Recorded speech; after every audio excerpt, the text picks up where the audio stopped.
So I've mentioned about building a trading plan. I feel like I say this all the time. I've been doing this for a lot of years now. And like to me, this is the first question I ask people. They say, Mark, what should I do? Should I sell the at the money? Should I go in the money? Should I go out of the money? And I go, what's your trading plan say? And it's become like kind of a cliche in the mastermind group. Like, Mark's first question is going to be, what's your trading plan say? And his second question is going to be, do you have a circuit breaker or a trading stop loss built in? So you better have those questions ready if you want to talk about doing this system properly. Well, I'm really proud of the fact that lately we've built a program called the CashFlowIQ, which is the world's first AI-assisted covered call trading program. And one of the reasons that I've built it is because everything in this program, not everything, but most things are built around a trading plan. And it kind of forces you to build a trading plan. Now, I've studied and read a lot of books about a lot of successful people. I've gone to a lot of seminars. I've met a lot of great traders in my life. I've never met a single successful trader that didn't have a trading plan. And they always stick to the trading plan on top of it. So there's two issues there, right? Sometimes if you're failing as a trader, you might have a trading plan, but you just didn't execute because your emotions overrode the plan. Well, that's not the point. The point is to have a plan and stick to it, right? You can always change the plan, but at least when you have the plan that's been made without emotion on a Sunday afternoon when the market's closed and you're not watching crazy CNBC or whatever channel you're watching, you're able to just think without emotion. And that's how the best plans are built. Now, I'm going to show you the CashFlowIQ here and how the trading plan goes. Now, you don't have to use the CashFlowIQ. It's okay. Life went on before AI. And now that we have AI, we might as well use the tools that are available into AI. So we're offering this now. But we have a thing here. If you look at all the tabs and all the functions that this does, it basically does everything that we want in the CashFlow machine. It just does it with AI help. And there's no difference with the trading plan builder. So do it on your own if you want, but start with some of these questions. And maybe you want to watch this module over or record it or screenshot it or whatever as we go through. But basically it says, welcome to the CFM Trading Plan Builder. I'll walk you through building your own personalized cash flow machine trading plan. And then it starts to query you and quiz you and ask you questions. So I'm just going to go through it very quickly so you can get an idea of probably 20 something questions that you want to answer so that you can build your trading plan. And nobody's trading plan's the same. Yours is different than mine's, different than Jimmy's, different than Diane's, right? We're all going to have different trading plans. But you got to create a trading plan for you, and then you've got to execute it and stick to it. All right. The first question is, what is your primary goal? Well, I'm primarily an income investor, so I'm going to select income investing. How much juice are you targeting? Well, I'm going to say I'm targeting 1% every week. Okay, that's kind of what we target, 1% a week. I think it's a reasonable target. It's one that I try to teach. Anything less than that, if you're in the money, has got a higher percent chance of happening, right? Anything more than that, right, means you're maybe striving a little bit too hard. Maybe you're a little greedy. I don't know. But it's got less of a percent chance. But if it happens, you get more than that. I like the 1% number. 2% a month is good. 1% a week for me is good. Yours is going to be totally different, and that's why we give you all these choices. So I'm going to go ahead and confirm that. What is my risk profile? Well, I'm going to go ahead and select moderate. Let's just say moderate. Now, the strategy recommendation as a moderate is the balance point, at the money strategy. The balance point sells at the money covered calls. Your only downside protection with this strategy is the juice that you collect, okay? Now, if you're beginning with the cash flow machine, I want you to override this maybe. I want you to consider it anyway and go to the fortress strategy. Go in the money because you have a higher percentage chance of collecting the stated amount of juice that you want to make. Why? Because you're picking a good stock and you're hopefully picking the right market.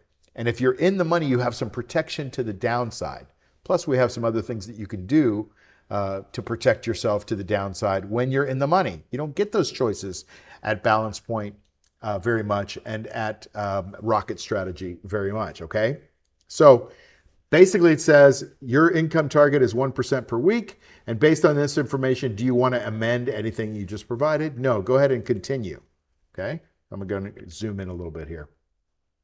What is the dollar size of the position in the trading plan? Well, let's just put $100,000 per position in the trading plan, just to pick a number, okay? So I'm going to confirm that number. How will you reserve as working capital? Okay, so every trade has some working capital in it. It's a business, so you got to have some working capital. So let's just say that we have 20% working capital. Now we're making good progress. I've got the Genius Timing Strategy Grid coming up. This is the heart of the plan. So now we're talking about which index should the market timing watch for your market signal. Well, I like the New York Stock Exchange or the VTI. New York's not available right now, so I use the VTI. You can use the S&P 500, the Qs, the DIA, whatever you want to use. I like the broad market. Now, set up your grid. You know about the Genius Timing Market Timing System. You know about the Genius Stock Timing System that we have. You can build your own indicators. You don't need the program to do it, but it just makes it easier. You can just click. And now you're building your trading plan. Now we're really cooking, right? So you say, all right, we've got a green stock in a green market.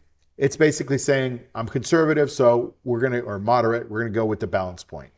But if the stock is yellow, we're going to go deeper in the money. And if the stock is red, I'm just going to sell out that position and the covered calls and go to cash. That's my plan. I could change that if I want, right? But I'm generally going to try to honor that. Or maybe I'll just go deep in the money. I'll just say Fortress in the money, okay? Or we can go Fortress deep in the money. Yellow market. Now, the yellow market is the tailwind, right? So if we have a green stock, which means the stock is usually the one you want to go with, go towards, but the market is telling you that there's a little bit of a headwind, well, I want to go with a Fortress strategy. And if it's a yellow stock in a yellow market, I want to go deep in the money. And if it's a red stock in a yellow market, I want to go to cash. Red market, green stock, I'm deep in the money. I go yellow stock half plus the Fortress. And then in red stock, I want to just the red stock, red market. I just want to be out, right? So it's go to cash. Okay. So this is my grid. I check everything and I make sure it's right. You should think about these things too. If you've got a stock that's got some momentum and you're in a yellow market, you might want to lean toward the stock. That's a choice that you can make, but build it into your plan so that you're not like trying to decide at that moment. Okay. What triggers your circuit breaker? We have all these choices. The 821 EMA crossover turns negative. That's a great signal, probably my favorite signal. The close below the 50-day SMA, especially when it's on volume, that's an awesome signal. But sometimes things are way extended and it may not be the best signal for your stock. A close below the 8 EMA is a little tighter. A close below the 21 EMA is a little bit looser, right? Or you could just say, the cardinal rule is you got to have a stop. You got to have a circuit breaker. I like 7% from a proper buy point. At least don't lose 7%. What's the exact action that you take when your circuit breaker hits? Well, I'm going to exit until cash until the stock recovers, or I can roll down deep in the money and defend the position. Okay, so I'm going to choose that one. Defend your position is not recommended with the balance point. Why? At the balance point, you're basically at the money. That means half the time you're going to be in the money and half the time you may be out of the money. When you're out of the money, defending your position doesn't really work so well. So it gives you a little warning. Now, you should be thinking about that anyway, but we got a little warning built into the system. So roll my call down at the strike or hold the original call to expiration. It kind of considers all these things. And I'm going to just say, okay, roll my down at the strike. All right, will I use the 75% guideline? Yeah, I'm going to roll early once for 75% of the juice if it's captured. Or I'm just going to hold my calls to expiration. I'm going to choose that one. Whipsaw protection. I'm going to roll up halfway. That's the recommended one. When the stock closes above your strike price, what will you do? I'm going to roll the call up because I want to be in this longer term, probably. Or you can also let the shares get called away and go find another stock. It just takes a little bit more brain power to make another decision, but you can do that. A lot of traders that I know on Friday, they just let the stock go if it's in the money and they book their max profit. Not a thing wrong with that. I kind of like hanging in with the stock that I've worked so hard to keep, and I'd like to own it for a long time. Doesn't always work, but that's okay. How will you enter new positions? I recommend that you scale into new positions. Maybe 50% at the first entry, add 30% up 2% from the first entry, and add another 20% up 4% from the first entry. Something like that. Or you can choose all at once. I like scaling in, so that's the one I'm going to choose. What behaviors or habits do you want to avoid to enforce? This is not a rule. It's more of a reminder so that if you print your trading plan and put it above your monitor, on your wall, behind your monitor, whatever, so that you're reminded of, don't trade with emotion, okay? Or don't get greedy, right? So those are the things that I want. Now it builds this beautiful little trading plan right here. And it says, would you like to change anything before we finish? You can go back and change, or you could say it looks good. And now you have this beautiful trading plan. I'll shrink it down a little bit. And you can do this per position. I like for you to do it per position because they're not all the same. Some stocks, you might want to be in the money with a higher amount of juice, which lets you go deeper in the money. I mean, there's all different kinds. I recommend you have a trading plan that's for each different stock. And that's why you don't want to be in 100 different stocks. You can't manage 100 trading plans, but you can manage 1 or 2 or 3 or 4, right? So it's got it all here: the primary objective, position side, every strategy grid, circuit breaker plan, defense and enhancements, behavioral rules, right? So it's got this here, and you could print that and put it up there. You could export it as an HTML. You can build another plan. You can back test the plan in the program. You know what? I was going to stop here, but I want to just show you what happens if you back test the plan. So for the last year, if I'd been in, let's just say, let's try to say something normal here. Maybe Eli Lilly, for example, kind of a normal stock. Run the back test. 100,000 position size. Going to take a few seconds to calculate everything. And so this is the power of the backtester. It's really kind of cool. And it'll show you, here's what the stock did. Here's what your plan did. You ended up making 11.9% return. The stock went up very nicely. But, this is 2 different strategies. If you want to buy and hold stuff, well, a lot of times the stocks are going to go down. Like, we don't know if we're picking the right stock for sure, but we know we're getting the juice. So you won 53% of the time. You collected $35,000 worth of juice. And then what it'll do is it'll go down here and say, look, we've got your plan. You made 11.9%. But if you didn't have any timing, you didn't use the red, green, or yellow market matrix that we had very conservatively, you'd have made 27.4%. Or if you always did the fortress strategy, you'd have made 27%. Or if you always used the rocket because the stock was going up, of course, we didn't know that a year ago, we would have made 48%. Without defending your position, you would have made 11%, which is about the same. Allowing assignment or up, whenever the strike price, I would have made a little less.